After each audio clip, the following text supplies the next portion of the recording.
I want to be hired. The security guard looked Annie up and down, then let out a quiet laugh. A job interview? He asked, as if he had just heard something ridiculous. You're saying you came here to apply for a job? He tilted his head, not bothering to hide the contempt on his face. Looking like that? A few people passing by began to slow down.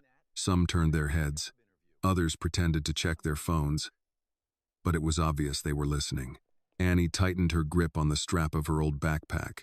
Her fingers turned pale from the pressure, but she did not step back.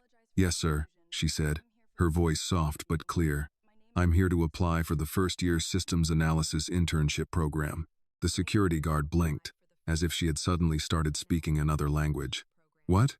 The entry-level systems analysis intern position, Annie repeated.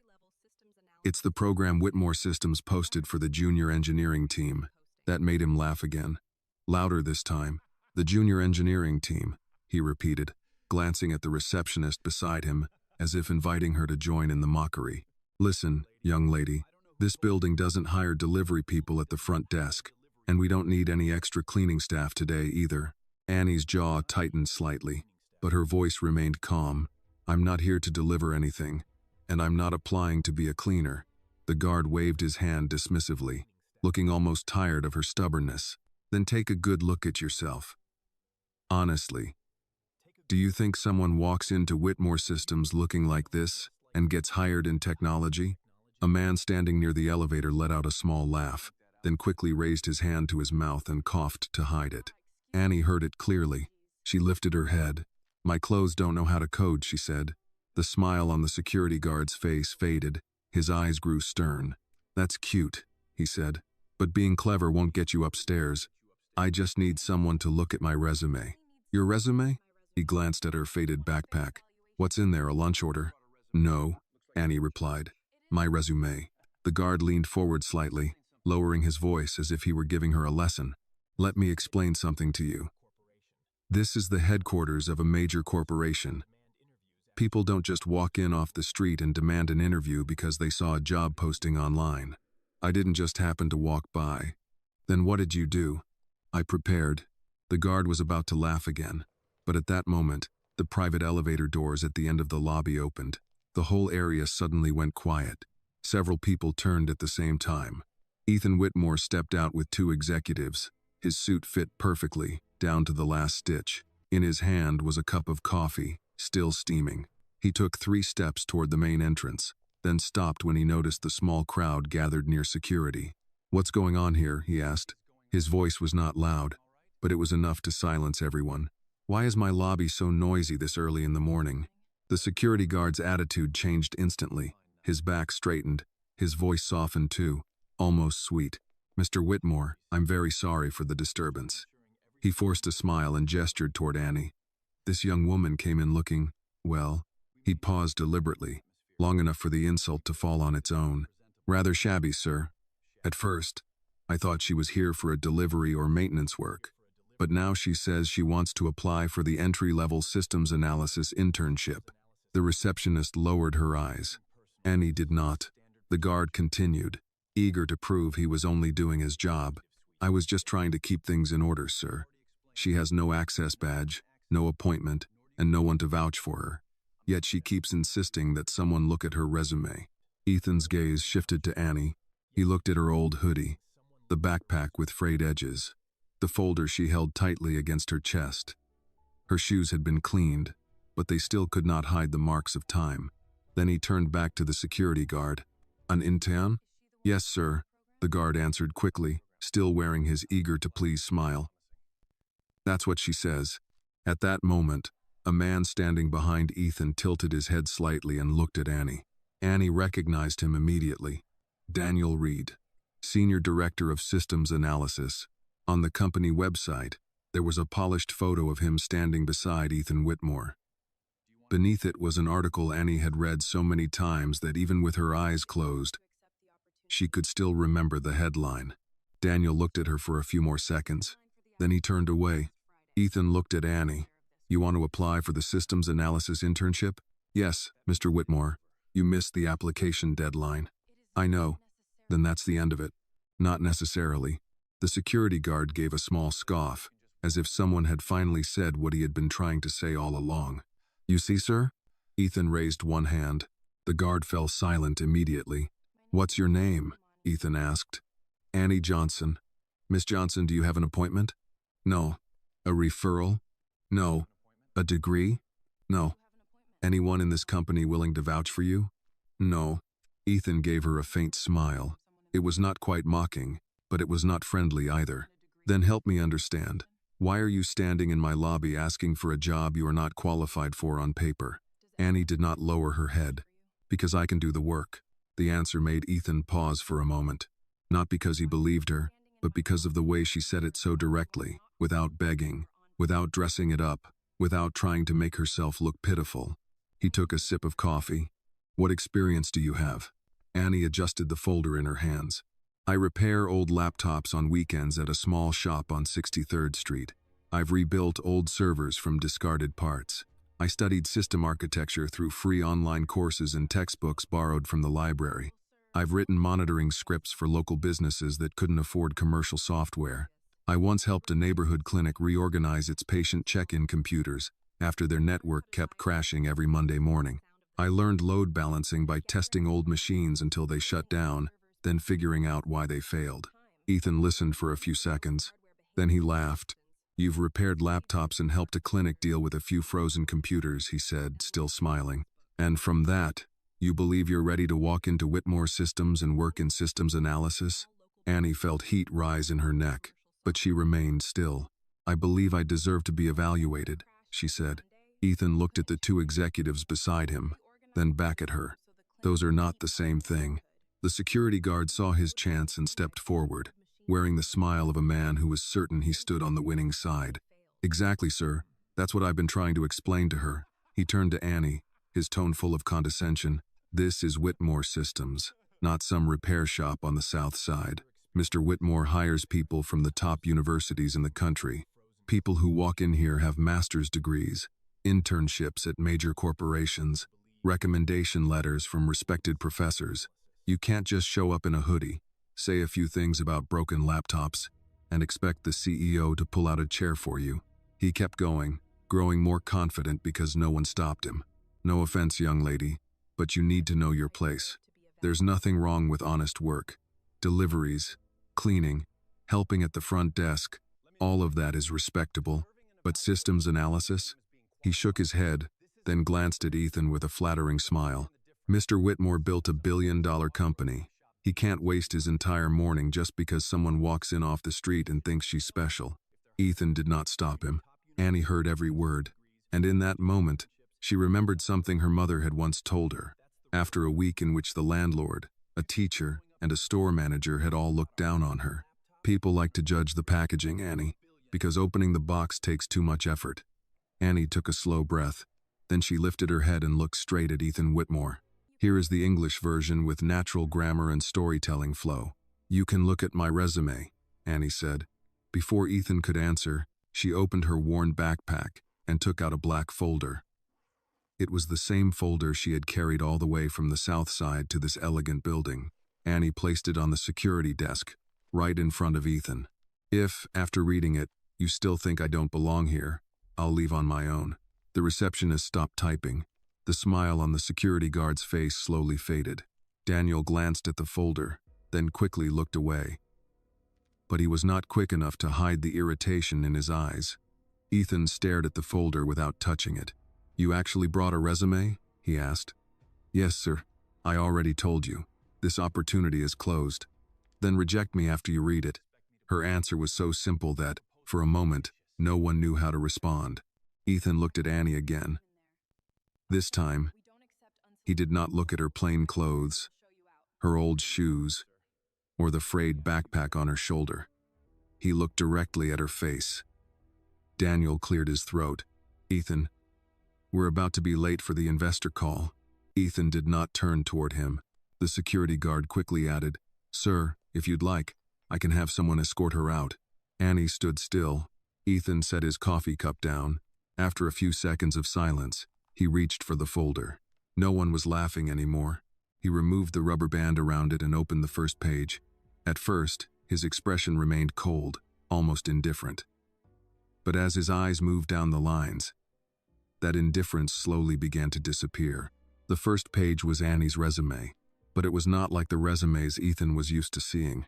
There was no prestigious university name, no polished internship at a major corporation, no elegant language carefully designed to impress. There was only work, dates, projects, systems, and problems she had solved with almost nothing in her hands. Diagnosing used laptops, volunteer network repairs, setting up workstations for a community clinic, rebuilding servers, completing open course certifications, studying system models on her own, analyzing data flow. Ethan turned to the next page. Annie quietly watched his hand. She noticed that he was turning the pages more slowly now. Ethan read for a few more seconds. Then he half closed the folder, keeping one finger inside to mark the page. "Miss Johnson," he said. This time, his voice was different. Annie lifted her head. "Yes, sir?" Ethan looked toward the private elevator, then back at her. "Follow me." The security guard immediately stepped aside. Daniel's face went stiff. Annie slipped the backpack over her shoulder and followed Ethan across the grand lobby. Inside the private elevator, the air carried a faint scent of coffee and expensive cologne. Ethan pressed the button for the 32nd floor. Daniel stepped in beside him, but not too close. Annie stood near the back wall, holding the folder tightly against her chest. In the shining elevator doors, her reflection looked much smaller than she felt inside. At first, Ethan said nothing. He continued reading another page while the elevator rose. Daniel simply watched the numbers change above the doors. Finally, without looking up, Ethan said, "You understand that confidence is not a skill." "Yes, sir." "And hardship is not an achievement." "I know." He glanced at her. "Many people work hard. That doesn't mean they can analyze enterprise systems." "No, sir," Annie replied. "But it does mean they know how to keep solving problems even when no one gives them the right tools." Daniel gave a quiet laugh. "That sounds nice. It would look great in a scholarship essay." Annie turned her head toward him. It also worked well enough for 3 local businesses that stopped losing appointments, orders, and patient records. Daniel's smile stayed on his face, but the corners of his mouth tightened. "Small systems are not the same as corporate infrastructure." "I never said they were." Ethan closed the folder. "Then what are you saying?" Annie looked directly at him. "I'm saying broken things usually behave honestly. A bad server doesn't care who built it. A slow network doesn't care who owns the building. If pressure is in the wrong place, it will show up somewhere. You just have to know where to look." For the first time, Ethan did not answer right away. The elevator doors opened onto the executive floor. It was much quieter than the lobby below. The thick carpet swallowed almost every footstep. On both sides were glass office walls, elegant rooms, and framed magazine covers hanging neatly along the hallway. In the photos, Ethan was shaking hands with governors, CEOs, and men who looked as if they had never waited long on hold with the electric company. A receptionist behind a curved desk immediately stood when Ethan stepped out. "Good morning, Mr. Whitmore." "Push the investor call back 10 minutes, Ethan said. Daniel turned sharply toward him. "Ethan, that call has been scheduled for 3 weeks. "Then they've already waited long enough," Ethan replied. "Another 10 minutes won't age them 10 years. The receptionist looked uncertain for a moment, but nodded. "Yes, sir." Daniel lowered his voice as they continued walking.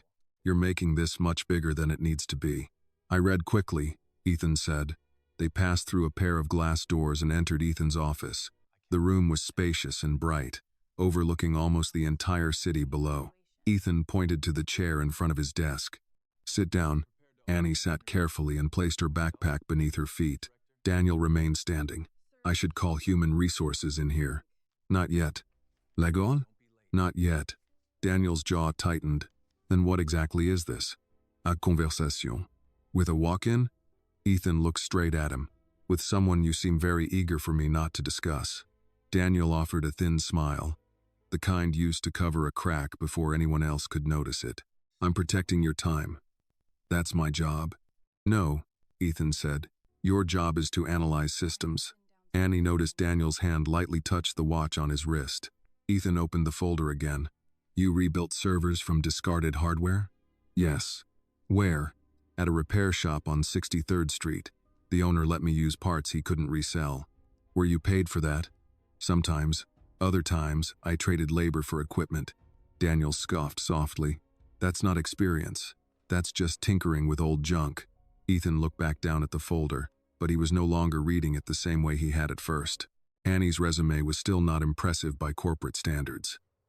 At least not yet. But something in those plain, practical lines had made Ethan stop. He closed the folder and placed his palm on top of it. "Miss Johnson," he said, "I can't promise you anything today. I didn't expect you to, but I'll give you an interview."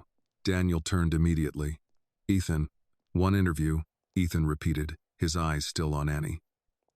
"With me, Daniel, and Human Resources." This afternoon, Annie felt the first real shift of the day. A very small door had just opened. "Yes, sir." Ethan pushed the folder back toward her. "Don't be late." Annie stood and took the folder with both hands. Daniel stepped forward and opened the door for her. But the gesture did not feel polite. As Annie passed, he leaned close enough for only her to hear. "You should have stayed downstairs." Annie stopped. Then she turned to him and answered calmly, "I've been downstairs long enough." If Annie's story touched your heart, please like this video and share your thoughts in the comments. Let us know where you are watching from, and don't forget to subscribe for more powerful stories about courage, justice, and second chances. Then she walked away before Daniel could respond.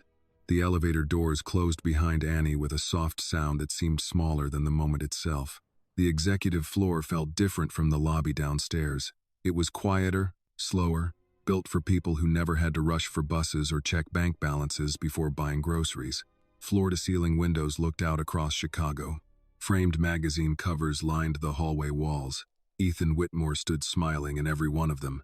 Annie followed the receptionist toward a waiting area outside the conference wing. "Mr. Whitmore asked me to keep you here until the interview," the woman said politely. "Can I get you coffee? Water?" "Water is fine." The woman nodded and left. Annie sat down, placing the black folder on her lap. Across the hall, people moved in and out of glass offices carrying tablets and folders.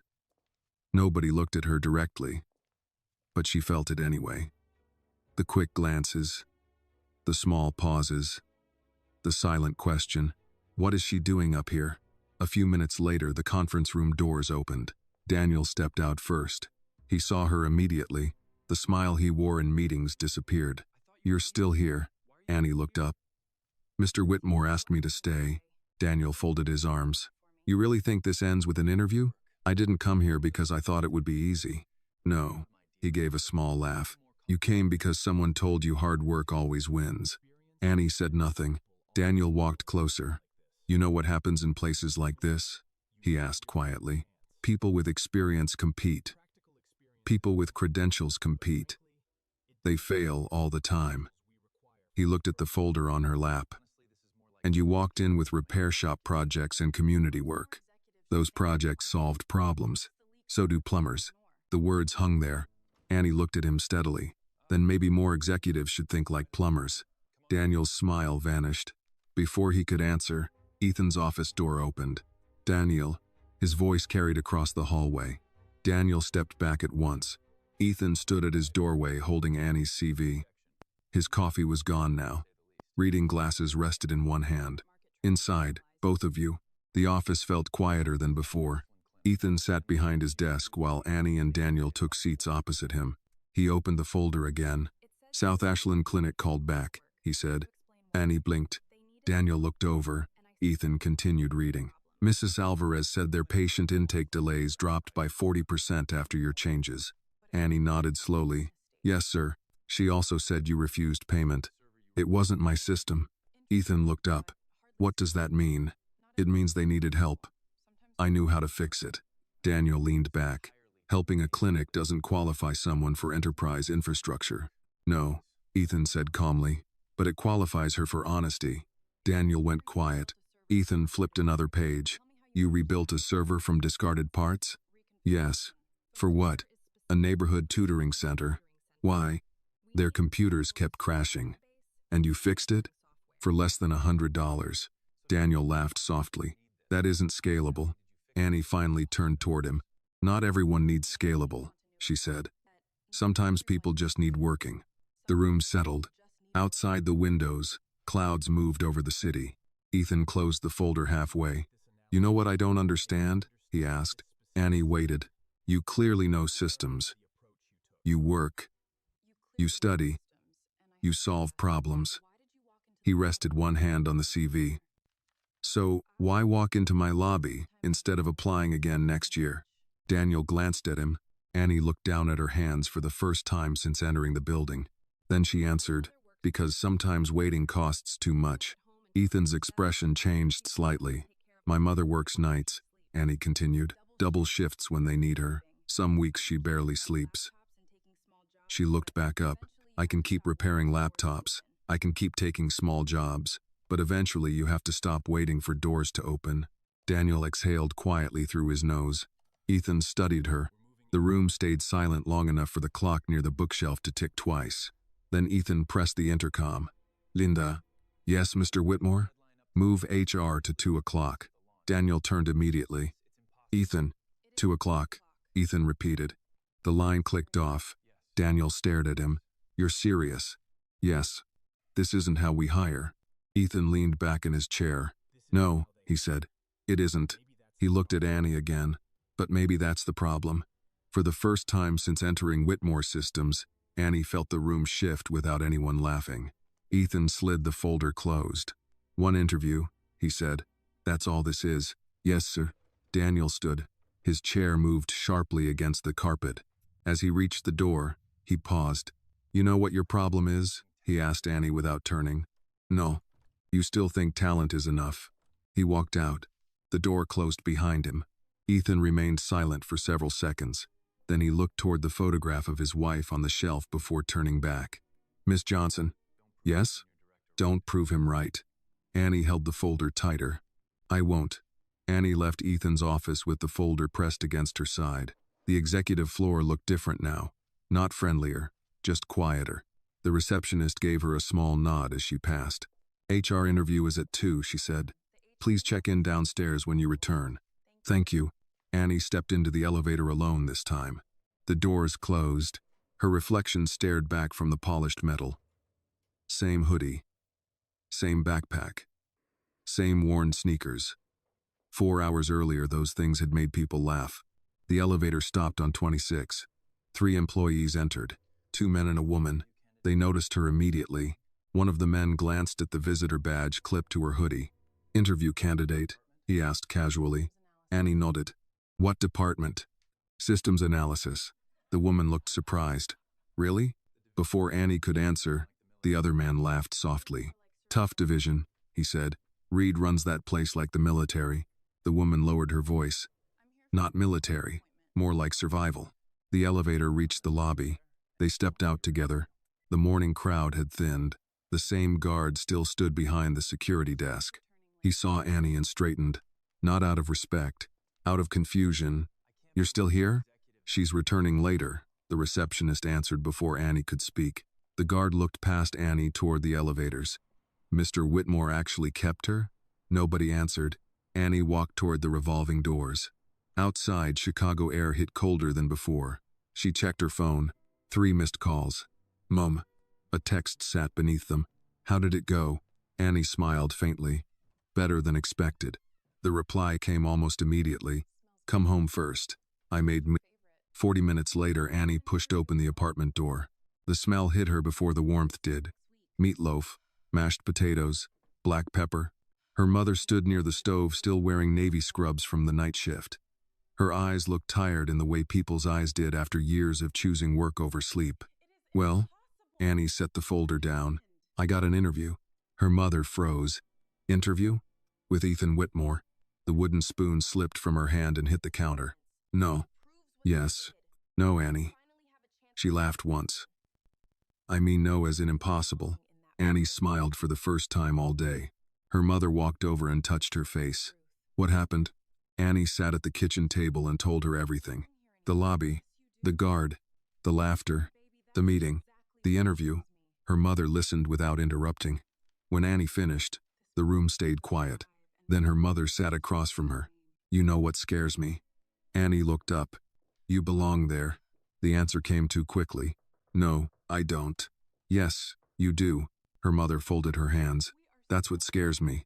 Annie looked down. The apartment was small. Old radiator, second-hand table, bills clipped beneath a magnet on the fridge. Nothing in the room looked like Whitmore Systems. Her mother followed her eyes. "This place kept us alive," she said softly. "Never be ashamed of it." A knock interrupted them. Mrs. Alvarez stood outside carrying a pie dish. The clinic manager smiled when Annie opened the door. "I heard somebody got an interview." Annie blinked. "Already? Your mother called me 10 minutes ago." Her mother shrugged unapologetically. Mrs. Alvarez entered and placed the pie on the counter. "Apple," she said, "for luck." Then she turned serious. "Whitmore called me this morning." Annie straightened. "What?" "A man from their office asked about the clinic computers." She smiled slowly. "I told them exactly what happened." Her mother looked up. Mrs. Alvarez continued. "I told them our system was failing. I told them Annie fixed it." She looked at Annie directly. "And I told them she refused money because she said the clinic needed it more." Silence settled around the kitchen. Her mother looked away first. Mrs. Alvarez smiled again. "Eat something before you go back and impress rich people." Annie laughed quietly. 2 hours later, she stood outside Whitmore Systems again. This time the guard saw her coming before she reached the doors. He opened them himself. No smile, no apology, just a quick movement and lowered eyes. Annie walked inside. The receptionist handed her a visitor badge. "Conference room C," she said. Annie clipped it on. As she crossed the lobby, she felt someone watching. Daniel stood near the elevator speaking with 2 managers. He ended the conversation the moment he saw her. The managers left. Daniel walked toward her. No smile, no greeting. He stopped close enough that she could see the reflection of the lobby lights in his watch. "You came back. You expected me not to?" He looked at the badge. People get excited after small victories. "It wasn't a victory." "Good." He nodded once. "Because you haven't won anything." The elevator opened behind him. Daniel stepped inside. Before the doors closed, he looked at her one last time. HR interviews begin with technical review. Annie stayed still. Daniel's eyes narrowed slightly. "I hope your repair shop experience was enough." The doors closed. Annie looked down at the visitor badge in her hand. Conference room C. Interview. 2 o'clock. She adjusted the strap of her backpack and walked toward the hallway. At the far end, a glass wall reflected the city skyline. For the first time since morning, she felt it. Not fear. Pressure. And pressure, she knew, always revealed weak points. Conference room C sat at the end of a hallway lined with framed patents and company awards. The glass walls were frosted halfway up, leaving only shadows visible inside. Annie stopped at the door and checked the time. Bir, Elie de Pema, 3 minutes early. The receptionist from upstairs appeared carrying a tablet. "Miss Johnson?" "Yes." "They're almost ready." Annie nodded. The woman gave her a quick look. Not at the clothes this time. At the folder. "You should know," she said quietly. "Mr. Whitmore doesn't usually sit in first interviews." Annie held the folder tighter. "Then why is he here?" The receptionist hesitated. "I don't know." The door opened. Daniel stepped out first. He held a tablet in one hand and a thin folder in the other. "Come in." The room was larger than Annie expected. Long conference table, screen mounted on the wall, pitcher of water, 3 chairs on one side, only one on the other. Ethan sat in the middle seat. Beside him was a woman in her 50s wearing glasses and a gray blazer. "Miss Johnson," she said with a professional smile. "I'm Linda Park, Human Resources Director." Annie nodded. "Nice to meet you." Daniel remained standing near the screen. "Sit." Annie took the chair opposite them. Linda opened a file. "Your background is unusual." "That's one way to say it," Daniel muttered. Linda ignored him. "You have no formal internship experience," she continued. "No university recommendations, no corporate references." "No, but several community projects." "Yes." Linda looked up. "Why systems analysis?" Annie answered without delay. "Because systems tell the truth." Daniel leaned back. Linda waited. Annie continued. "People hide things. Reports hide things. But systems don't. If something fails, the failure leaves traces." Daniel glanced toward Ethan. Ethan remained still. Linda asked another question. "Where do you see yourself in 5 years?" Annie thought for a second. "Working." Daniel smiled faintly. Linda smiled too. Doing what? Fixing things. Specific things?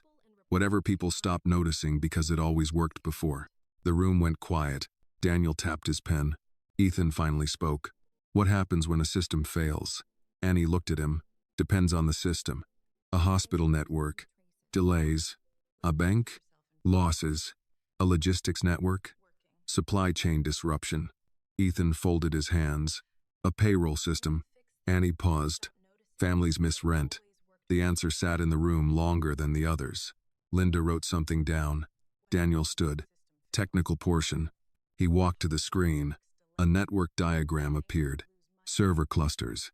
Load balancing paths. Traffic maps. Whitmore branding sat in the corner. Daniel turned back. Corporate logistics infrastructure, he said. Simplified version. Annie studied it. You have 15 minutes, he continued. Find weaknesses. Linda looked surprised. Daniel, that's not standard procedure. She wants systems analysis. He looked directly at Annie. Let her analyze systems. Ethan said nothing. The timer on the screen started. Annie leaned forward. Her eyes moved across the diagram. Server nodes. Traffic distribution. Backup paths. Load allocation. 3 minutes passed. Daniel crossed his arms. 5 minutes. Linda checked her notes. At 7 minutes, Annie looked up. There. Danielle did not move. She pointed to the left cluster. Traffic reroutes through Node B during peak loads. So, the backup path overlaps. It's redundant. No, Annie said calmly. It's fragile. Daniel smiled. Explain. If Node B spikes, failover sends traffic into another overloaded route. She pointed again. You're protecting the server, not the path.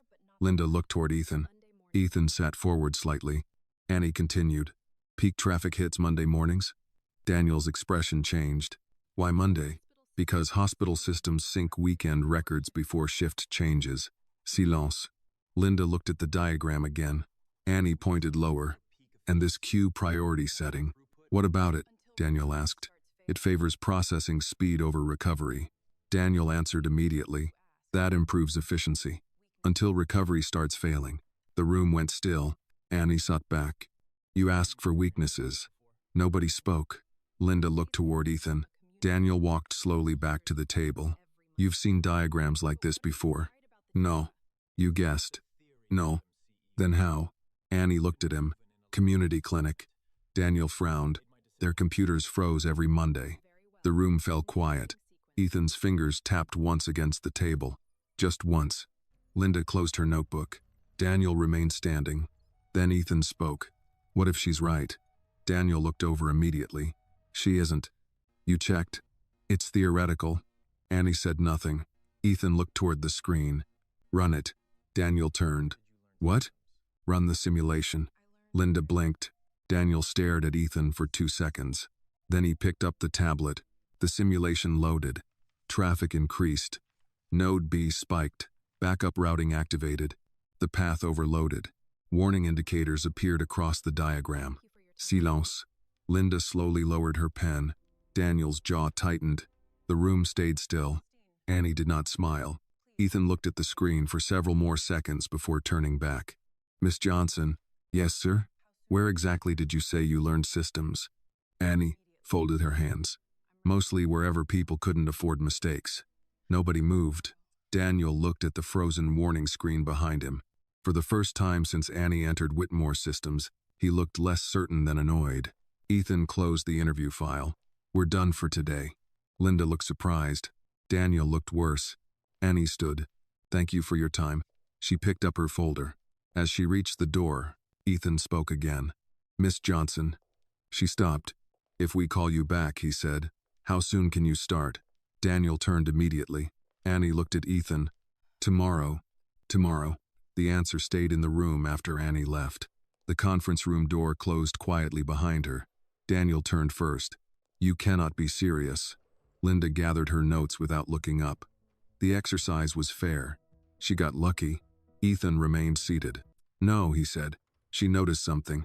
Daniel let out a short breath. A routing issue, on a simplified diagram. A routing issue your team approved. The room went still. Linda closed her folder. I'll wait outside. Neither man stopped her. The door clicked shut. Daniel walked to the window overlooking the city. You're giving this girl too much attention. Ethan leaned back in his chair. Why does that bother you? It doesn't. Then sit down. Daniel stayed where he was. Ethan opened Annie's file again. Repair shop, community clinic, volunteer projects. No corporate experience, no degree, no connections. Still, she had found the flaw faster than several applicants with polished resumes. Daniel turned around. She doesn't belong here. Ethan looked up. You said that in the lobby. Because it's true. No. Ethan closed the folder. It's because she makes you uncomfortable. Daniel laughed once. Come on. You challenged her personally in the interview. She challenged me first. No. Ethan's voice stayed calm. She answered questions. Silence settled between them.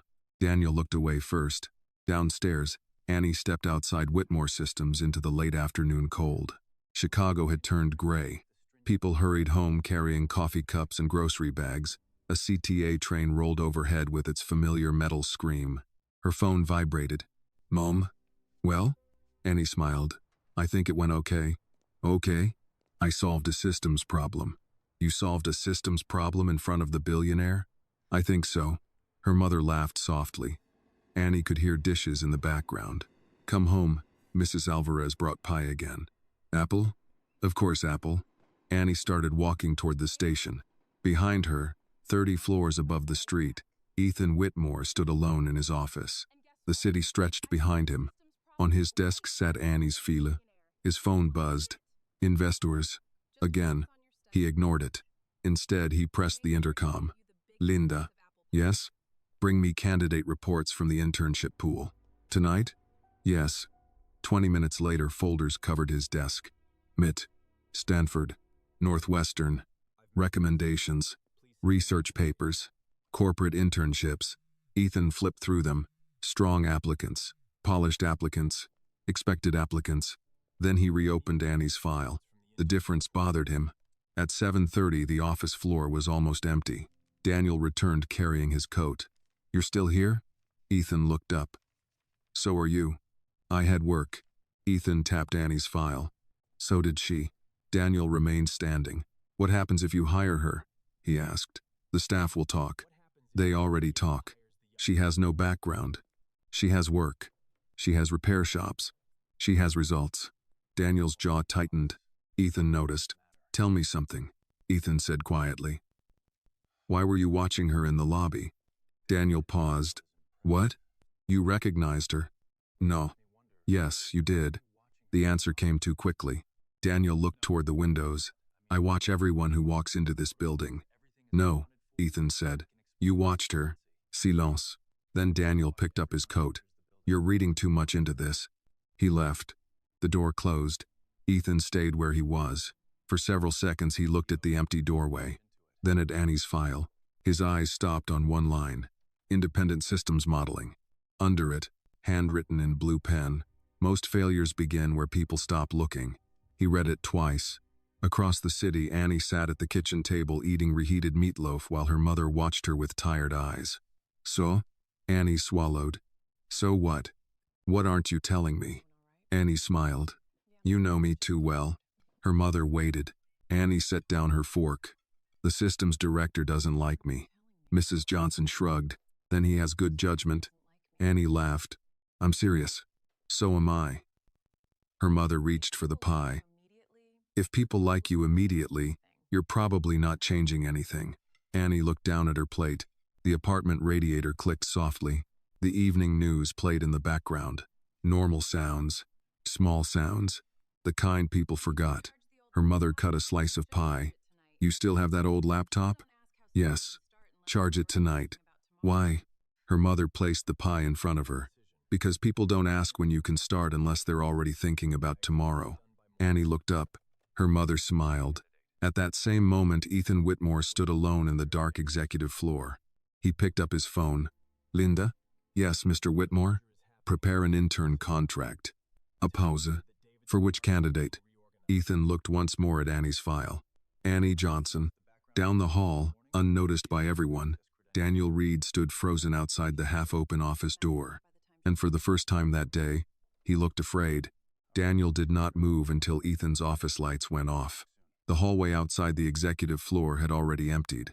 Cleaning staff rolled carts quietly between offices. The city outside the windows had become a field of lights.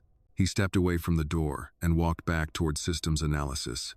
His office sat behind glass walls overlooking the west side of the building. Awards lined one shelf. Industry magazines sat stacked beside framed photos from conferences and technology summits. On the center wall hung the article that had changed his career. Internal innovation saves Whitmore Systems millions. Daniel looked at it for several seconds. Then he opened his desk drawer. Inside sat an old flash drive. Black, unmarked. His hand rested over it. A knock came at the door. Still here? Daniel closed the drawer immediately. Marcus Hill stepped inside carrying a laptop bag. Senior analyst, 5 years on Daniel's team. Good engineer, quiet, observant. Big day? Marcus asked. Daniel leaned back. What do you want? Marcus shrugged. People are talking. About the girl. Daniel's face stayed neutral. Marcus continued. Reception says Ethan personally interviewed her. Reception? Of course. Nothing moved through this building without becoming gossip. She solved the logistics diagram too, Marcus added.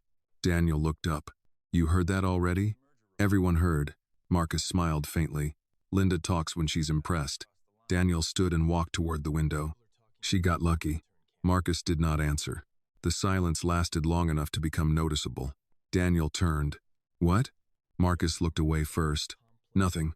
No? Say it. Marcus adjusted the strap on his bag. She didn't look lucky. Daniel's jaw tightened. Marcus left a few minutes later. Daniel remained alone.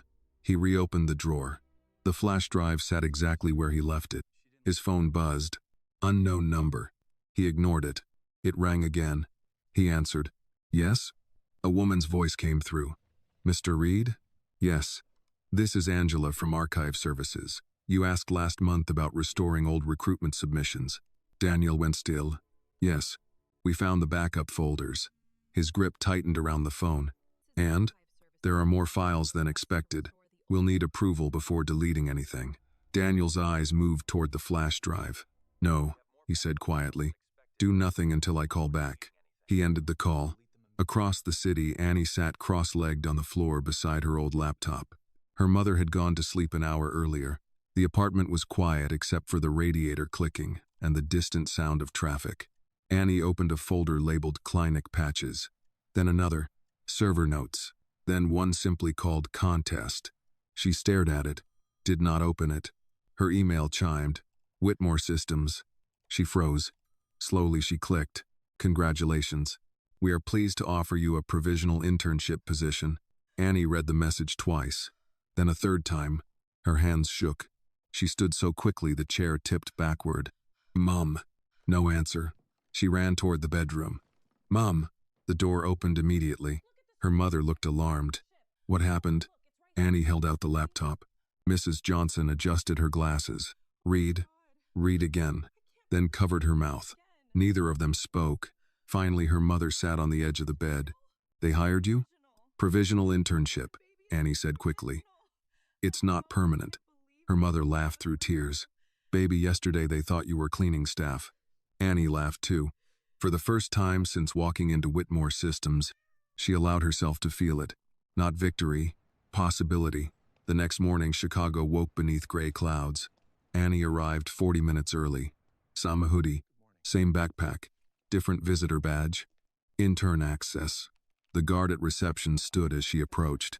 His eyes dropped to the badge, then back to her face. Morning. Annie nodded. Morning. He looked uncomfortable. I heard. He stopped. Annie waited.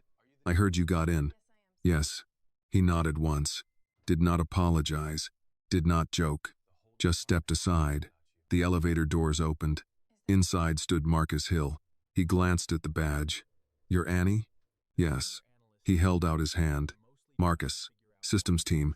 Annie shook it. The elevator started upward. Marcus smiled slightly. You know the whole department's talking about you? That doesn't sound good. It isn't bad either. He looked ahead. Mostly people are trying to figure out why Daniel Reed looks like he hasn't slept. The doors opened. The system's floor stretched before them. Rows of workstations, large monitors, live network dashboards, teams already working. Marcus pointed ahead. Welcome to systems analysis. At the far end of the room stood Daniel. He was watching them. His expression did not change, but Annie noticed something she had not seen before. It was gone almost immediately. Still, she saw it. Fear. And people only looked like that when they believed the past might start walking toward them. Daniel stood near the operations screens with both hands in his pockets. The system's floor moved around him without slowing. Analysts checked dashboards. Monitors displayed traffic maps, server loads, logistics routes. Keyboards clicked. Phones rang. Coffee cups sat beside dual-screen setups. Marcus led Annie through the room. Most interns start with documentation, he said, maybe shadowing if they're lucky.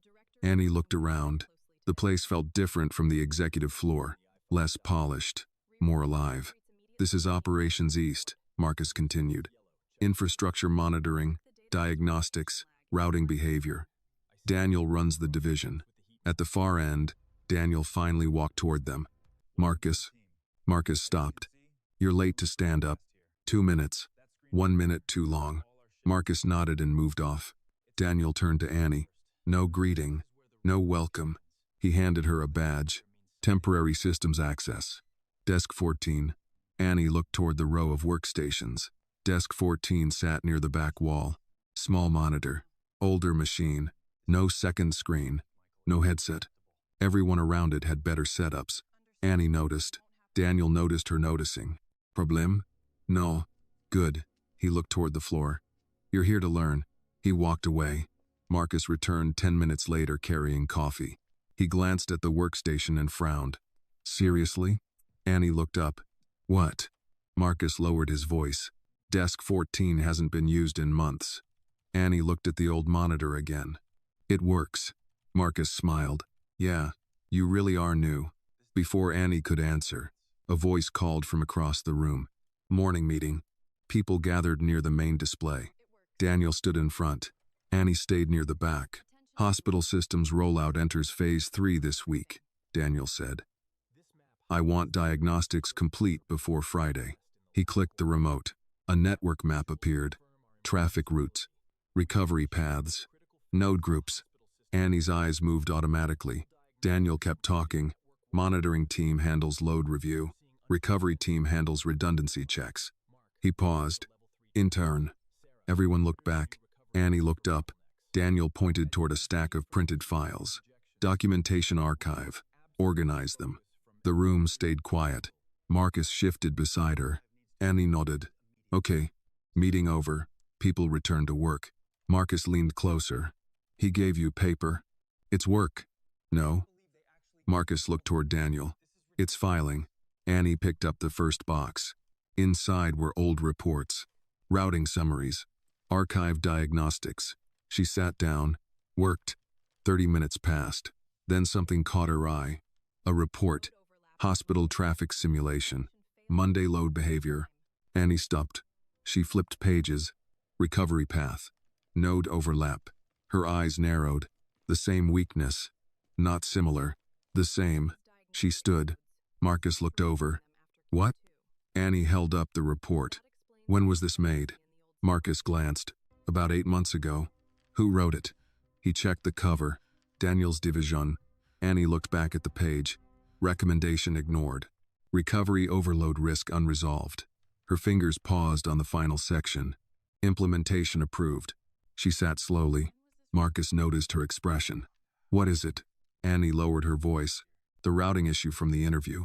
Marcus frowned. What about it? It wasn't theoretical. Across the room, Daniel looked up. Their eyes met. Annie closed the report immediately. Daniel held the look 1 second longer than necessary, then returned to his screen. Lunch came late. Marcus brought sandwiches from downstairs. Turkey for himself. Veggie wrap for Annie. You didn't have to. You look like you forgot breakfast. Annie smiled slightly. Thanks. They ate near the windows. Below them, Chicago moved through noon traffic. Marcus nodded toward the operations floor. You know what people are saying? No. They think Ethan hired you to prove a point. What point? That talent matters more than credentials. Annie looked down at her sandwich. Marcus shrugged.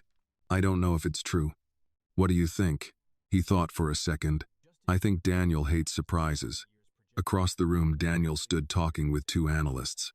One handed him a report. Daniel read it. His face changed. Only slightly. He looked toward Annie, then toward the archive box still sitting beside her desk. He ended the conversation immediately. A few minutes later, he appeared beside her workstation. What report were you reading? Annie looked up. Hospital routing archive. Why? It was in the box. Put it back. His answer came too quickly. Marcus looked over. Annie held the report. I noticed the recovery path issue. Silence. Daniel's eyes settled on the paper, then on her. Interns don't analyze archived reports. Why? Because I said so. He took the file from her hand. Not hard. Not gentle. Then he walked away. Marcus watched him go. That was weird. Annie looked toward Daniel's office. Glass walls. Closed blinds. File still in his hand. No. Annie said quietly. Weird is when people hide mistakes. Marcus looked at her. What was that? Annie leaned back in her chair. I think he already knew about the failure. The operations screens glowed across the room. Traffic moved. Data updated. Systems ran. And behind the glass office at the far end, Daniel Reed stood perfectly still, staring at the report he thought nobody had noticed. Daniel's office blinds stayed closed the rest of the afternoon. The report never returned to the archive box. Annie noticed. Marcus noticed her noticing. You still thinking about that file? Annie kept typing. Yes. Marcus rolled his chair closer. Look, Daniel can be difficult, but he's good at his job. I didn't say he wasn't. You implied it. Annie looked toward the glass office. No, she said quietly. I implied he already knew. Before Marcus could answer, an email notification flashed across Annie's screen. Internal review. Hospital network update. Sender, Daniel Reed. Recipients, operations team. Her access allowed view only. She opened it. Subject line, recovery path optimization completed. Date, 8 months ago. Annie stopped moving. Marcus noticed. What? She turned the monitor slightly. Marcus read. His expression changed. That's the same project. He looked toward Daniel's office. Maybe they fixed it later. Maybe. But Annie did not sound convinced. At 3 o'clock, the operations floor quieted. Several analysts left for client calls. Marcus moved to another desk. Annie stayed with documentation. Another archive box. Another stack. Old system reviews. Load summaries. Then, her fingers stopped. A printed architecture sheet. Titly. Adaptive Load Mapping Framework. Her heartbeat slowed. The room faded around her. She read the title again. Adaptive Load Mapping. The words sat on the page like something buried and suddenly uncovered. Below the title, author, Systems Division led, Daniel Reed. Unnistaret. Her hand tightened around the paper. Across the room, Daniel stepped out of his office. Their eyes met immediately.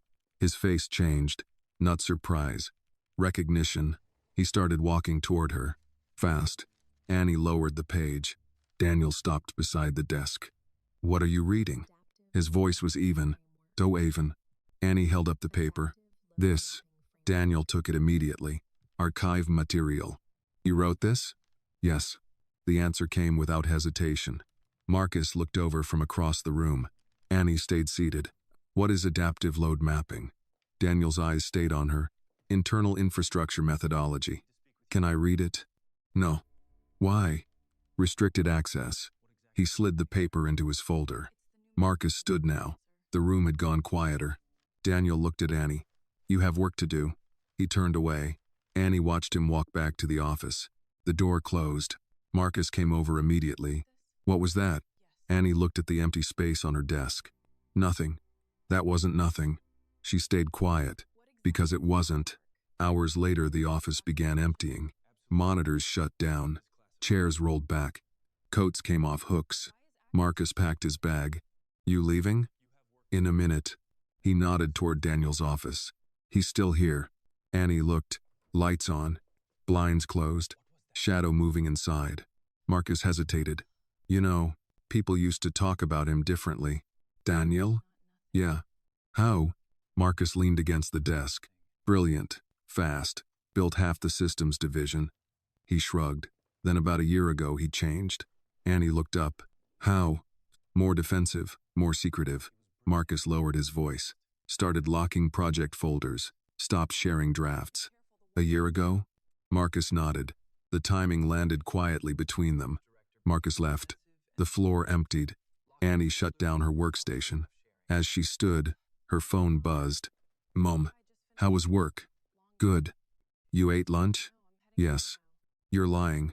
Annie smiled. I had half a sandwich. Her mother sighed dramatically. Come home, soup's ready. Annie packed her bag. As she walked toward the elevators, Daniel's office door opened. He stepped out holding his coat. They stopped several feet apart. Empty floor, dim lights, only cleaning staff in the distance. Daniel spoke first. You like old reports. Annie adjusted her backpack. I like systems. Careful. With what? He walked closer. Curiosity. Annie met his eyes. You mean questions? I mean boundaries. The elevator dinged behind her. Doors open. Daniel stopped. His voice lowered. You're an intern now. He looked at the closed office behind him. Don't go looking for things that aren't your job. Annie stepped into the elevator. What if they become my job? The doors started closing. Daniel said nothing, but Annie saw it again. That same expression. Fear. The elevator descended. Daniel remained standing alone. After several seconds, he walked back toward his office. Unlocked the door. Opened the bottom drawer. Inside sat the black flash drive. He stared at it, then slowly closed the drawer again. Across the city, Annie sat at the kitchen table with chicken soup and crackers while her mother talked about work. Annie barely heard her. Adaptive load mapping. The name stayed in her head. Finally, her mother stopped talking. What is it? Annie looked up. Nothing. Annie. She set down her spoon. There was a document today. What kind? I don't know yet. Her mother watched her. You got that look again. What look? The one you get when something doesn't fit. Annie smiled faintly. Her mother shook her head. Just remember something. What? People don't protect things that don't matter. The apartment went quiet. Annie looked toward her old laptop sitting closed on the table beside her. For the first time in months, she thought about opening the folder labeled Contest. That night, Annie waited until her mother fell asleep before opening the old laptop. The apartment was quiet except for the radiator ticking and the hum of traffic outside. She clicked the folder. Contest. 3 files appeared. Submission copy. Draft notes. Source archive. Her hand stopped over the mouse. A year ago, she had built everything on this laptop, sitting at the kitchen table while her mother worked nights. She remembered library computers shutting down at closing time, coffee from vending machines, restarting crashed programs because the machine could not handle everything she was asking it to do. She opened the notes first. Pages of diagrams, load routes, recovery behavior, handwritten comments, adaptive load mapping, the same name. Annie leaned closer. The apartment seemed to disappear around her. Her phone buzzed. Marcus.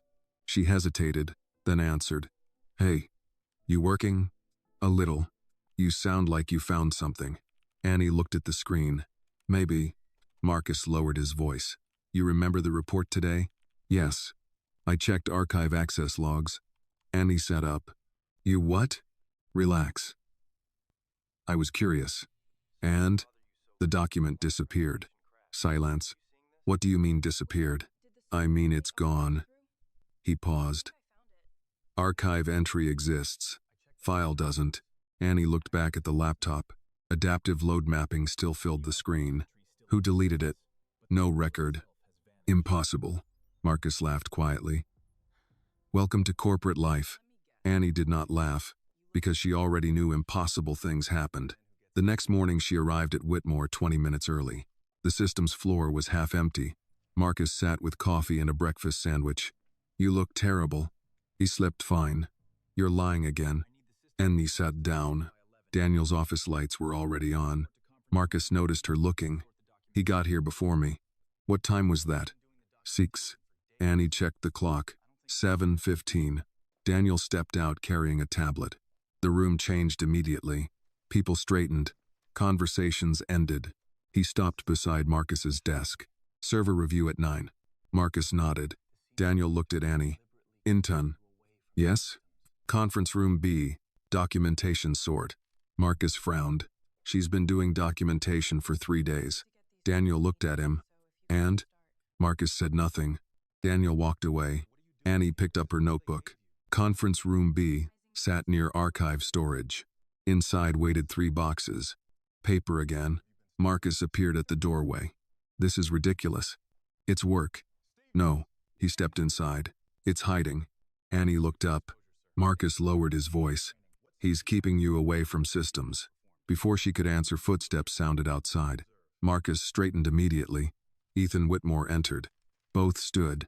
Ethan looked at the boxes, then at Annie. What are you doing? Archive organization. His eyes moved to the labels. Documentation. Historical reviews. Paper records. No technical work. Marcus stayed silent. Ethan looked back at Annie. How long? Since yesterday. The room went quiet. Ethan turned toward the hallway. Daniel. His voice carried. Seconds later, Daniel appeared. Ethan. What is this? Daniel glanced inside. Training. For filing? Daniel folded his arms. She's an intern. Ethan looked at Annie. What systems access has she had? Daniel answered first. Limited. What analysis work? None yet. What diagnostics? None. Marcus looked away. Ethan stayed very still. Then he walked into the room. On top of one box sat an old report. Hospital routing archive. His hand paused over it. He opened the file. Recovery path review. Warning ignored. Date. 8 months earlier. The same document Annie had found. Daniel's expression changed. Only slightly. But Ethan saw it. Annie saw him seeing it. Ethan closed the file. Conference room, he said. Daniel stayed where he was. Now, 10 minutes later, Annie sat outside the glass walls of conference room, pretending to review papers. Inside, Ethan and Daniel stood facing each other. No raised voices. No visible anger. Still, the air looked wrong. Marcus sat beside her. What happened? Annie kept her eyes on the papers. I think Ethan noticed. Inside the room, Daniel spoke sharply. Ethan answered once. Daniel stopped moving. Marcus looked up. I've worked here 5 years. Annie turned. I've never seen anyone make Daniel nervous. The meeting ended. Daniel walked out first. His face was controlled again. He passed Annie without looking. Ethan stepped out seconds later. He stopped. Miss Johnson. Annie stood. Come to my office at lunch. Marcus looked between them. Daniel kept walking, but his pace changed, just enough for Annie to notice. Across the floor, monitors continued updating. Traffic flowed. Systems moved. And somewhere beneath all that movement, something old had started shifting. The kind of thing people buried because they believed time would keep it hidden. Lunch arrived, but Annie never made it to the cafeteria. At 11:55, an email appeared on her screen. From Ethan Whitmore. Subject, office, noon. Marcus leaned over from the next desk. That can't be normal. It probably isn't. Are you in trouble? Annie looked toward Daniel's office. The blinds were closed again. I don't know. At noon, she stepped onto the executive floor. Linda looked up from reception and smiled faintly. He's waiting. Ethan's office door stood open. He sat behind the desk reading a printed report. Not financial papers this time, archive documents. Come in. Annie entered. Ethan closed the file. Sit. She sat in the same chair as before. For several seconds, neither spoke. Then Ethan slid a paper across the desk. Hospital routing review. The same report. You saw this yesterday. It was not a question. Yes. And? Annie looked down. The recovery path issue wasn't fixed. Ethan nodded once. Anything else? Annie hesitated. He noticed. Say it. She looked up. Someone already knew. Silence.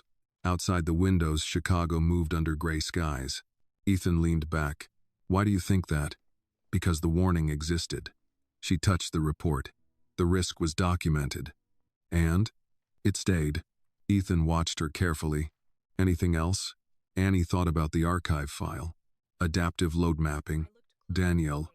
The missing document. She chose her words carefully. I found another report. Ethan did not move. What report? Adaptive load mapping. His eyes changed. Only slightly. What do you know about it? Nothing. That's not true. Annie looked at him. I know the name. Ethan turned toward the windows. For the first time since she met him, he looked older. Not tired. Heavy. You know, he said quietly, Whitmore Systems built its expansion around that framework. Annie stayed still. It changed logistics efficiency across 3 divisions. He looked back. Saved this company millions. The room went quiet. And Daniel built it? Annie asked. Ethan paused. That's what everyone believes. Before either could continue, the office phone rang. Linda's voice came through the intercom. Mr. Whitmore, archive services on line 2. Ethan pressed the button. Yes? A nervous voice answered. Sir, this is Angela from archives. We restored old recruitment backups. Ethan sat straighter. And? There's an issue. Annie looked up. What issue? Ethan asked. Some submission folders don't match archive records. Silence. Angela continued. Files were moved. Ethan's expression hardened. When? About 11 months ago. Annie's hands tightened under the desk. Ethan's eyes moved slowly toward her. Angela kept talking. There are missing attachments too. Whose files? Papers shifted on the other end. Then, one applicant named Annie Johnson appears in the log. The room stopped. No sound. No movement. Annie looked at Ethan. He was already looking at her. Angela continued nervously. There's also another user account linked to the access history. Ethan's voice became very calm. Name. Pause. Daniel Reed. Nobody spoke. The city outside kept moving. Cars crossed intersections. People bought lunch. Trains passed overhead. Inside the office time narrowed to one name. Ethan ended the call. Neither moved. Annie looked down at her hands. Her heartbeat felt loud now. Ethan stood, walked to the windows, stayed there several seconds, then turned. When did you first hear adaptive load mapping? Annie swallowed. A year ago. His eyes narrowed. How? She looked at the floor, then at him. I wrote it. Silence hit the room harder than shouting. Ethan did not speak. Annie continued quietly. I entered it into Whitmore's National Recruitment Challenge. The office seemed smaller now. I never heard back. She looked toward the report on his desk. Then I saw the name again. Ethan stayed perfectly still. You're telling me Daniel Reed built his division around your work? I'm saying I built it first. The room fell silent again. A knock came suddenly. Neither answered. The door opened anyway. Daniel stepped inside. He stopped immediately. Ethan standing. Annie seated. Archive files open on the desk. Nobody spoke. Daniel's eyes moved once. Hospital report. Archive notes. Then Annie. His face lost color. Only for a second. But Annie saw it. Ethan saw it too. Close the door, Ethan said. Daniel did not move. Now, the door shut softly behind him. Inside the office, 3 people stood with the same truth in the room, but only 2 of them already knew it. Daniel closed the door behind him. The office went silent. Ethan stood near the windows. Annie remained seated. Archive papers still lay open on the desk between them. Daniel looked at Ethan first. You wanted me? Ethan did not answer immediately. Instead, he walked back to the desk and picked up the archive report. Recruitment files, he said calmly. 11 months ago, Daniel's expression stayed controlled. What about them? Archive services found irregularities. Daniel glanced once toward Annie. Only once. Ethan noticed. Missing submissions, moved files. He placed the paper down. Your access account appears in the logs. Silence. Daniel gave a short laugh. That's what this is? Ethan waited. I reviewed recruitment materials last year. Daniel shrugged. Everyone knows that. You moved files. I organized files. Annie watched him. Too smooth. Too fast. Ethan folded his hands. One of those files belonged to Annie Johnson. Daniel looked at Annie again. This time longer. So? The word landed harder than he intended. Ethan's eyes narrowed slightly. So, he repeated. She says adaptive load mapping was hers. Nothing moved. Daniel stuttered. Then smiled. A small smile. Almost tired. Come on. No one answered.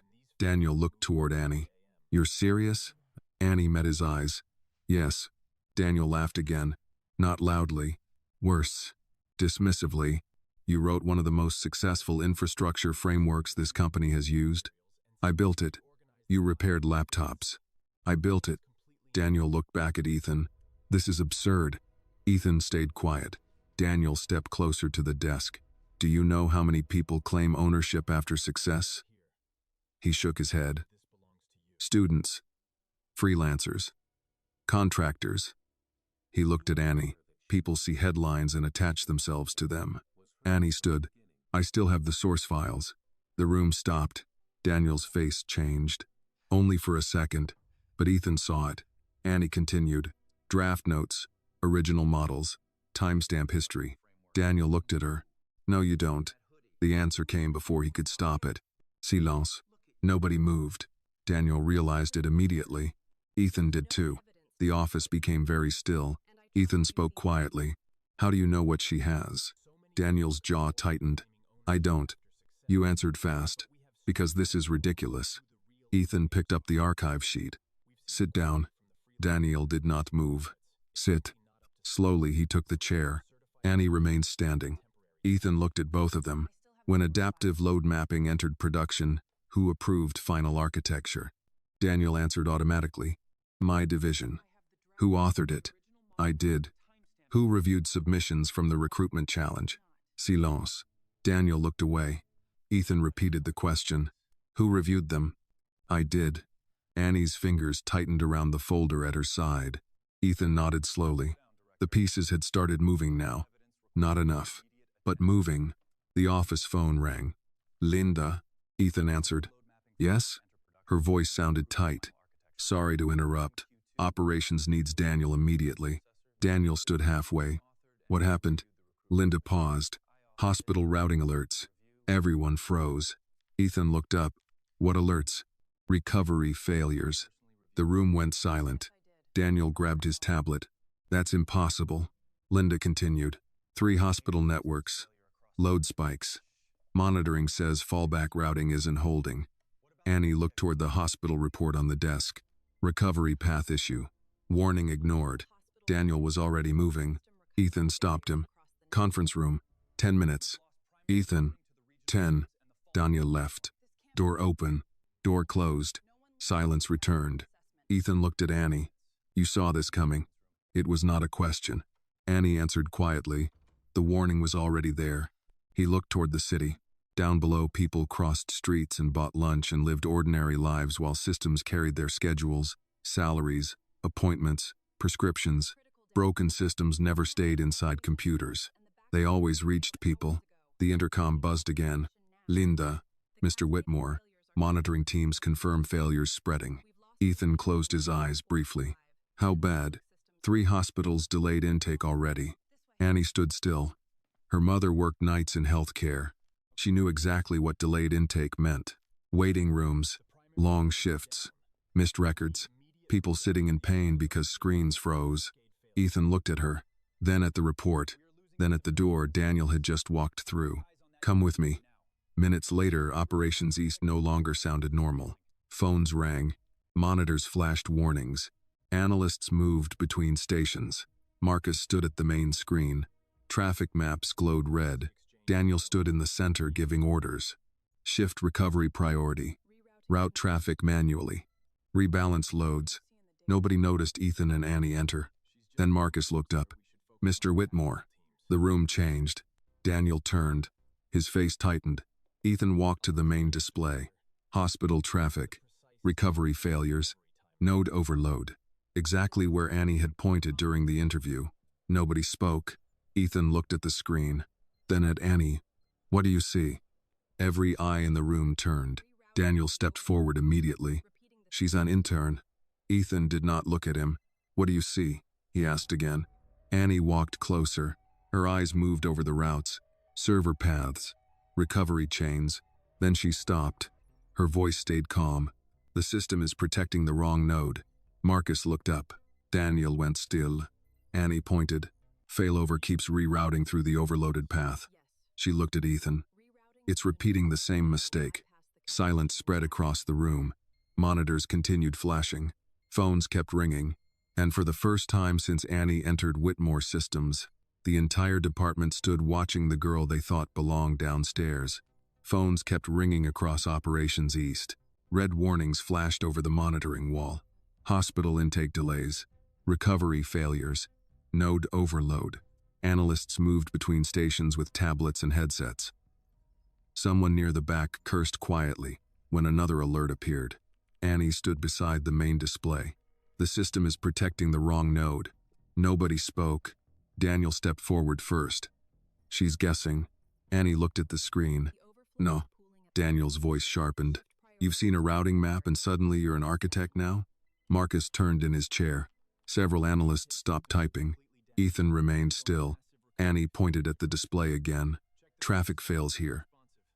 Her finger moved lower. Recovery sends it back into the same pressure point. Daniel folded his arms. That route was tested. Not under this load. It was. Annie looked at him. Then why is it failing? Silence. The room stayed quiet long enough for another warning to appear. Marcus checked his monitor. Hospital 4 just turned red. Nobody moved. Ethan looked toward Daniel. Run the alternate route. Daniel answered immediately. No. The room froze. Ethan turned slowly. No? It'll destabilize logistics traffic.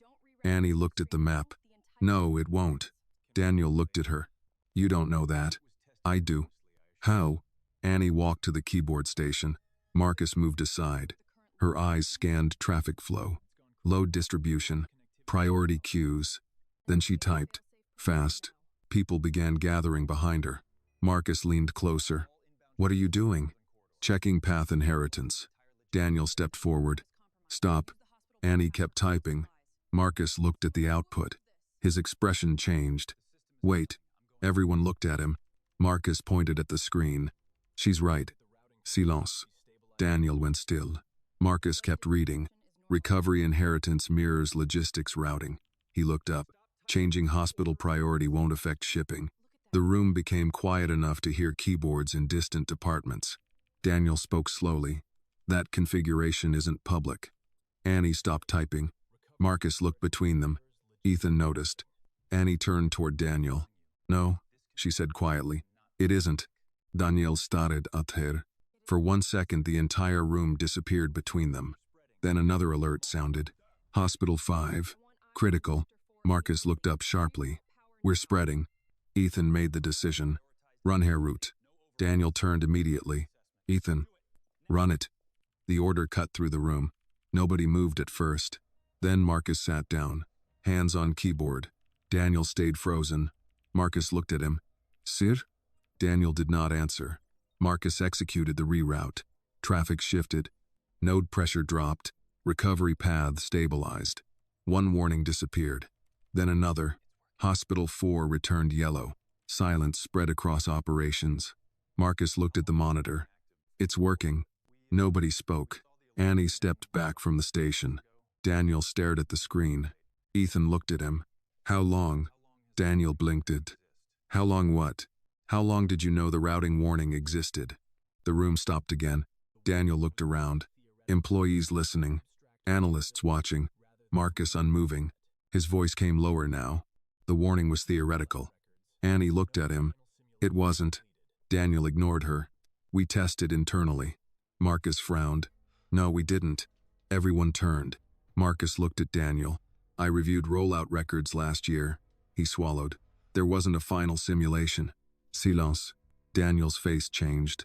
Marcus realized it immediately. Too late. Ethan stepped closer. No simulation? Marcus looked down. No, sir. The monitors continued updating behind them. Green returning slowly. Systems recovering. Ethan's voice stayed calm. Conference room. Now. Daniel did not move. Daniel. He finally looked up. The confidence was still there, but thinner. Across the floor, people pretended to work. Nobody actually was. Daniel walked toward the conference room. Ethan followed. Before entering, Ethan stopped beside Annie. You too. The room emptied behind them. Conference room A closed. Glass walls. City outside. Silence inside. Ethan stood at the head of the table. Annie sat near the end. Daniel remained standing. Ethan placed the hospital report down. Then, another document. Archive recovery log. Annie recognized it immediately. Daniel did too. His eyes dropped. Ethan looked at him. Adaptive load mapping. Nobody moved. You reviewed recruitment submissions. Silence. You approved deployment. Silence again. You ignored routing warnings. Daniel finally spoke. You think this is connected? Annie watched him. Ethan did not answer. Daniel laughed once. Small. Dry. Fine. He looked at Annie. You want the truth? Annie sat still. You submitted something. The room froze. Daniel continued. A year ago. Recruitment challenge. Ethan's face hardened. Daniel looked at Annie. It was unfinished. No. It was. No. He leaned forward. You were a student with ideas. I made them usable. Annie stood. I built it. Daniel looked back at her. And I made it matter. Silence hit the room. Outside the glass walls, people moved through hallways, unaware that the foundation under an entire department had just started cracking. Ethan looked at Daniel. For the first time since Annie entered Whitmore Systems, there was no doubt left in his eyes. The room stayed silent after Daniel spoke. I made it matter. The words hung between the glass walls. Annie stood motionless. Ethan looked at Daniel as if seeing him from a distance for the first time. Daniel straightened his jacket. You want to act shocked? He looked at Ethan. Fine. Be shocked. He turned toward Annie. You submitted an idea. Raw architecture. No deployment structure. No scaling strategy. No enterprise adaptation. I built the framework. You built a draft. Annie's fingers tightened around her folder. No. Daniel laughed quietly. You think code alone changes companies? Ethan finally spoke. Enough. The room fell still. Ethan picked up the archive logs. You moved recruitment files. Daniel said nothing. You reviewed submissions. Silence. You deployed her architecture. Daniel looked at him. I improved it. That isn't what I asked. The office phone rang. Nobody moved. It rang again. Ethan answered. Linda's voice came through quickly. Hospital routing stabilized. No one reacted. But there's another issue. Ethan waited. Press team found the outage report. Pause. Board members want updates. Ethan closed his eyes briefly. I'll handle it. The call ended. Daniel folded his arms. This is exactly what I was protecting. Ethan looked up. Protecting? The company. Annie stared at him. Daniel continued. You think investors care where ideas come from? He looked toward the windows. They care if systems work. You stole it. Daniel turned immediately. I saved it. The room stopped. Annie felt something inside her go still. Daniel looked at her. You uploaded a competition entry. His voice lowered. I saw potential. I developed it. I deployed it. I kept this company ahead. No, Annie said quietly. You took it. Daniel laughed again. Do you know what happens to student projects? He shook his head. Most disappear. Annie stepped forward. I still have the source files. The confidence left his face. Only for a second. But it was enough. Ethan saw it. Daniel recovered quickly. Everyone has files. Timestamp history. Silence. Draft versions. Daniel looked at her. Original commit logs. The room became very quiet. Ethan turned slowly. You still have everything? Yes. Daniel's jaw tightened. Ethan walked to the windows. Chicago stretched beneath him. Hospitals recovering. Phones ringing. Employees working. A billion-dollar company built partly on something nobody had questioned. He thought about the lobby. The hoodie. The old backpack. The guard laughing. Then this. Behind him, Daniel spoke again. Ethan. He did not turn. You know how this works. Silence.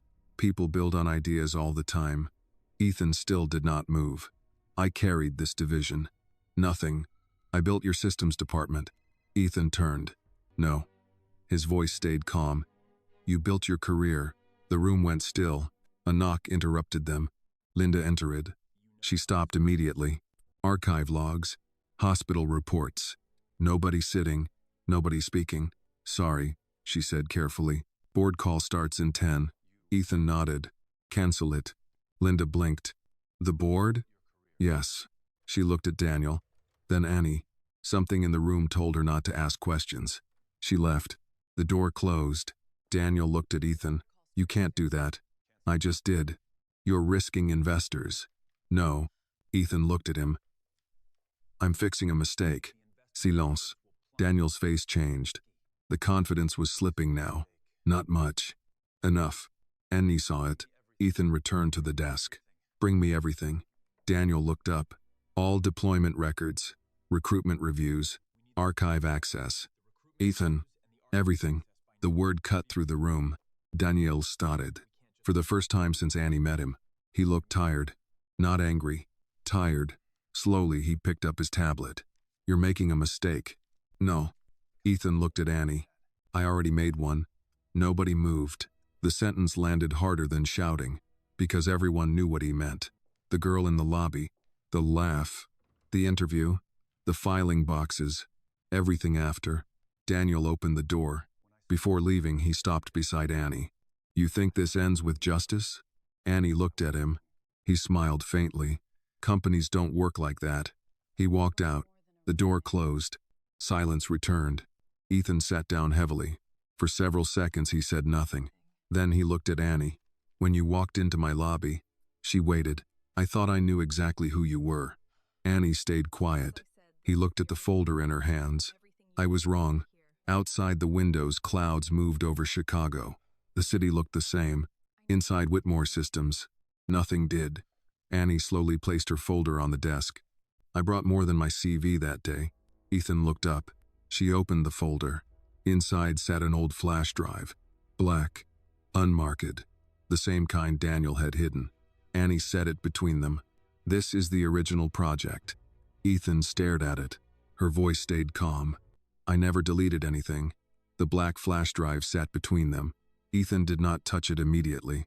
The office had become too quiet. Outside the windows, Chicago kept moving. But inside Whitmore Systems, everything seemed to have narrowed into one object no bigger than a thumb. Annie pushed it slightly forward. Original files, draft versions, notes, source history. Ethan looked at her. You kept all of it? Yes. Why? Annie answered without hesitation. Because nobody believed me the first time. Silence. Ethan picked up the drive. The plastic felt old, worn smooth at the edges. He walked to his desk and inserted it into the laptop. Folders appeared. Adaptive, load, V1, drafts. Testing, commit history, archive. His hand stopped. Dates, 11 months earlier.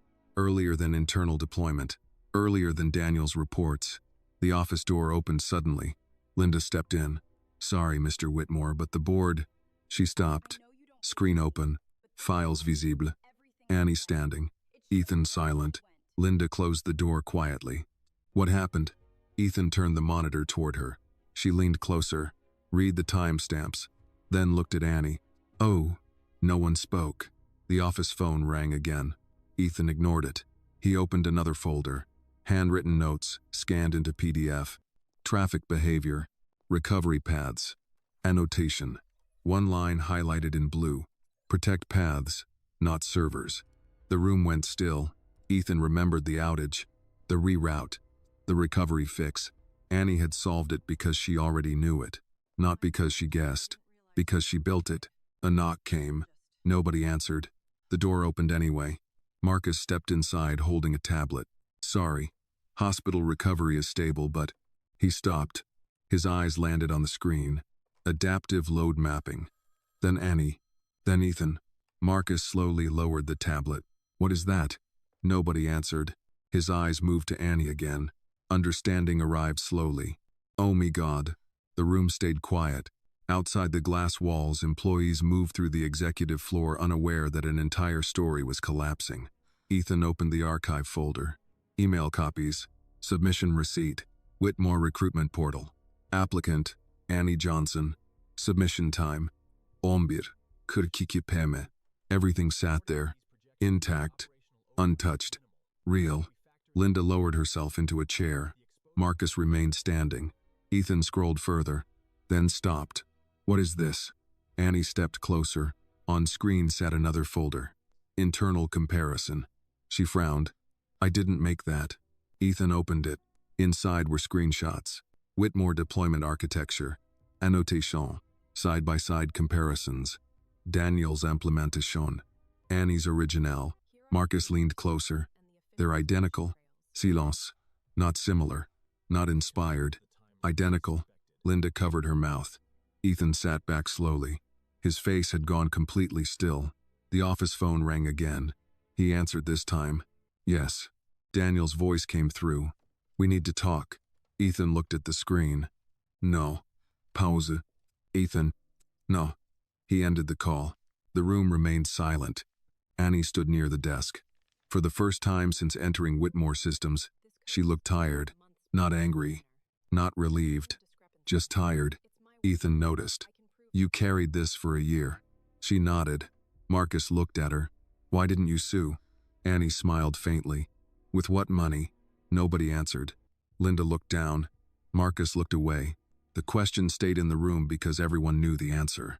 Ethan closed the laptop, then stood. Conference room, full executive review. Linda looked up. Today? No.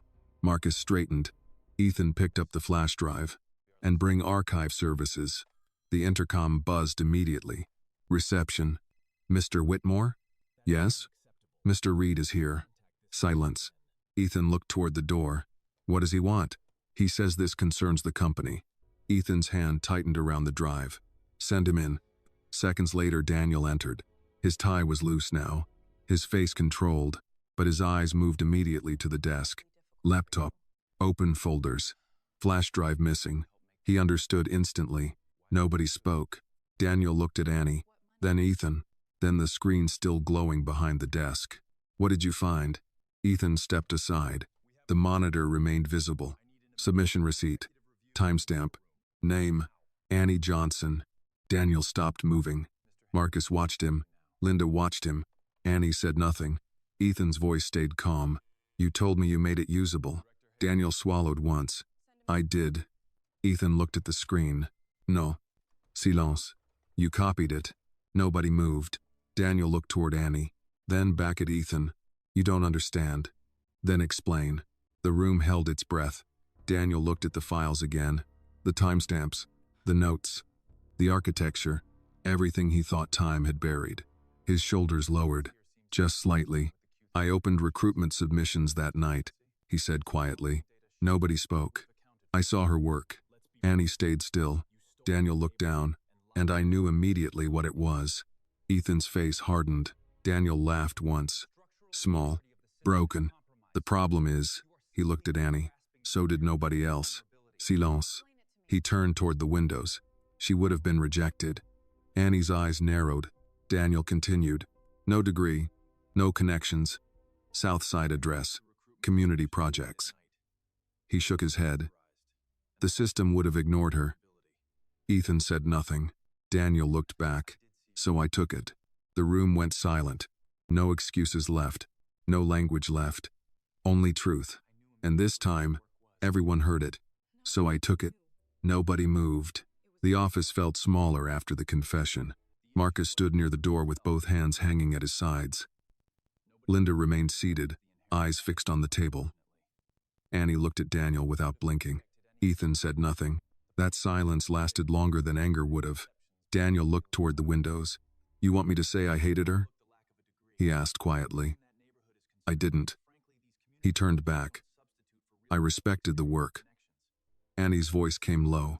You respected it enough to erase my name. Daniel looked at her. You think I don't know what this industry does? He laughed once. People like you don't get rooms like this. The sentence landed hard because everyone in the room had seen the lobby. The hoodie. The guard. The laughter. Ethan walked to the desk.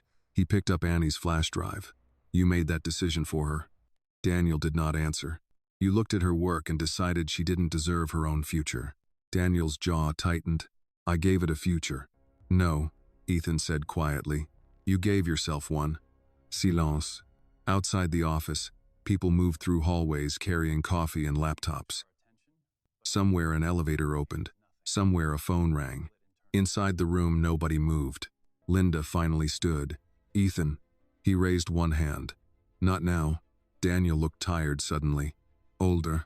The confidence was gone now. What happens next? He asked. Ethan looked at him. You already know. Daniel smiled faintly. After 15 years? You should have thought about that 11 months ago. No one spoke. Daniel looked at Annie. I was going to fix it. She stared at him. When? Silence. When the company was stable? Nothing. When I had experience? Still nothing. When I stopped looking like someone security would mistake for cleaning staff? Marcus lowered his eyes. Daniel looked away first. Annie continued. You didn't save my work. Her voice stayed calm. You buried me with it. The room fell silent again. Ethan pressed the intercom. Linda. She looked up. Begin termination procedures. Nobody moved. Daniel closed his eyes. Only for a second. Marcus inhaled sharply. Linda stood still. Effective immediately? Yes. Daniel opened his eyes again. No anger now. Only emptiness. He removed his company badge slowly and placed it on the desk. The plastic sound seemed louder than it should have. Ethan looked at it. The badge that opened every door in the building. Now useless. Daniel picked up his coat. At the door he stopped. Without turning, he said quietly, You know what the worst part is? Nobody answered. I was right. Annie looked up. He turned toward her. They would have rejected you. Silence. Daniel smiled sadly. And that's why I thought I could do it. He left. The door closed. Nobody spoke. The room remained still long after his footsteps disappeared. Marcus sat down slowly. I can't believe this. Linda looked at Annie. I'm sorry. Annie shook her head. For what? Linda's eyes lowered. The lobby. Silence. The filing boxes. Another silence. All of it. Annie looked at the windows. Chicago looked exactly the same. Cars moved. People walked. Clouds crossed the lake. The world had not changed. Only one room had. Ethan returned to the desk. He picked up the flash drive, then held it out. Annie looked at him. This belongs to you. She took it. The drive felt lighter now. Ethan sat down. For the first time since she met him, he looked uncertain. I owe you an apology. Annie said nothing. I left. The room stayed quiet. I looked at your clothes before your work. He looked toward the badge Daniel left behind. I trusted the wrong person. He paused. And I almost lost the right one. Marcus looked away. Linda stood near the door silently. Annie held the flash drive in both hands. My mother says people show you who they are when they think you need something from them. Ethan looked up. She was right. The sentence hit harder than blame. Because it was true. Ethan nodded once. Then he opened a drawer and removed a folder. Whitmore Systems. Junior Systems Analyst offer. Not intern. Full analyst. He placed it on the desk. Nobody spoke. Annie stared at it. Ethan looked at her. You came here asking for a chance. Silence. You already earned the job. Marcus smiled for the first time all day. Linda covered her mouth. Annie looked down at the folder. Then at Ethan. I thought you were hiring interns. Ethan leaned back. So did I. The room laughed quietly. Small. Tired. Human. Outside the office. Someone from security walked past carrying a cardboard box. Inside it sat a framed article. Internal innovation saves Whitmore Systems millions. Daniel Reed smiled from the photograph. No one stopped to look at it anymore.